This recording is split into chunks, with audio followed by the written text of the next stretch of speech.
দিনটা ছিল রবিবার আর এখন বাজে বিকেল ৫টা। এত মেঘ করেছে, এই ভারী মেঘকে মাথায় নিয়েই কিন্তু আমরা সকলে মিলে বেরিয়ে পড়েছি। বেরোতে তো হবেই, অনেক দিন পরে পেয়েছি একটা বিয়েবাড়ির নিমন্ত্রণ, তাও আবার বন্ধুর বিয়ে, ছাড়া কি যায় বলুন তো।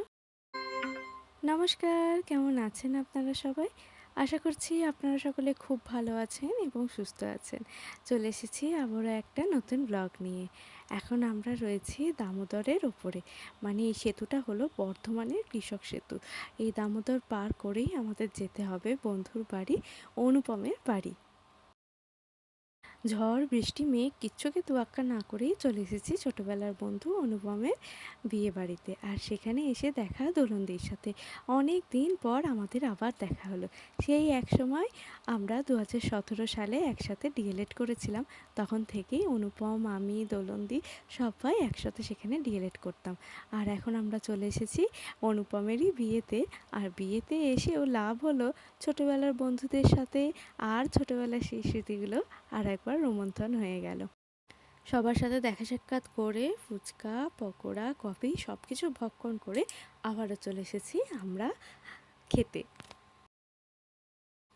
খাওয়া দাওয়া ছিল একদম দারুণ, আর খেয়েছিও সকলে জমিয়ে, একদম পেট ভরে কবজি ডুবিয়ে। চিকেন স্যাটে, ভাত, mutton, chilli chicken, rice, chana masala, আর ছিল বেবি নান। যতটা সম্ভব মনে নেই এখন, কারণ বন্ধুর বিয়ে হয়েছে সেই আগস্টের 1 তারিখে, আর আজকে আমার ব্লগটা শেয়ার করা হচ্ছে। যদিও মেনু কার্ডটা কিন্তু আপনাদের সাথে আগেই শেয়ার করে দিয়েছি। আর এখানে সবাই মজা করে করে এখন খাওয়া দাওয়া করছিলাম। আর আজকে সমস্ত ভিডিও কিন্তু করেছে অমিত। আকাশদা, আমি, অনুপম, মধুমিতা, আমরা সকলে একটা জুটি ছিলাম। মানে ওই হয় না, সব বন্ধুদের মধ্যে বেশ কিছুজন বাছাই করা বন্ধু, আমরা একটা একজোট হয়ে থাকি, একটা একটা দল থাকে, ঠিক সেই রকম বলতে পারেন। সেই সকল কথাই না খেতে বসে খুব মনে পড়ছিল, আর সেই কথাগুলোই সবাইকে বলছিলাম, আর খুব হাসাহাসি করছিলাম। অনেকটা রাত হয়ে গেছে এখন, এরপরে আমরা খেয়ে দিয়ে বেরিয়ে পড়বো। আর চলুন তাহলে আজকের ব্লগটা এখানেই শেষ করছি। সবাই ভালো থাকবেন, সুস্থ থাকবেন, টাটা।